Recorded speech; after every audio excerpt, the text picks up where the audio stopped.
Монгол цэргийн өдрийг өгтөн цэцэрлэгийн насны хүүхдүүдийн дунд зохион байгуулж буй Босоо Заяатай Монгол 7 үндэсний бүхийн барилдааны энэ жилийн тэмцээн 2017 оны 3 дугаар сарын 18-ны өдөр спортын төвөрдөнд болох юм а. Уг бүхийн барилдааныг оюун чимэг эрхлэгчдээ Жаргалан цумын оюуны ундраа 1-р цэцэрлэг, аймгийн боловсрол соёл урлагийн газар, аймгийн үндэсний бүхийн холбоо, биеийн тамир спортын газартай хамтран зохион байгуулах гэж буй бөгөөд тэмцээнд аймгийн төвийн 14 цэцэрлэг, сумдын 14 нийт 28 цэцэрлэг оролцож байгаа юм а. Тэгвэл өнөөдөр бүхийн барилдааны нэг хэсэг болох Бөгц цоллооч хүүхдүүдийн тэмцээн боллоо. Тэмцээнд 21 хүүхэд оролцсон бөгөөд аймгийн бүхийн холбооны ахлах гарын даа шовд, аймгийн биеийн тамир спортын газрын үндэсний бүхийн дасгалжуулагч Нэмд Илэг, аймгийн бүхийн холбооны тэргүүлэгч Баатар Зориг нар шүүгчээр оролцсон юм а.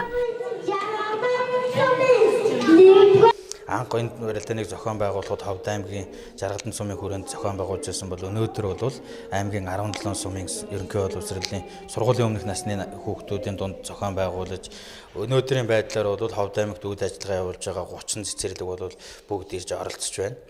За цолдуудачийн уралдаан өнөөдөр зохион байгуулагдж байна. Энд бол одоо 30 цэцэрлэгээс 21 цэцэрлэг бол одоо хүүхдүүдэд бэлдэж оролцуулж байна. Бөгц цоллооч хүүхдүүдийн тэмцээнд оролцсон хүүхдүүдээс 1-р байранд Буян сумын Янзах цэцэрлэгийн Очир сүрд, 2-р байранд 2-р цэцэрлэгийн Баяр Жавхлан, 3-р байранд 1-р цэцэрлэгийн Ган Болор нар орж эхний 3 байрт шалгарсан юм а.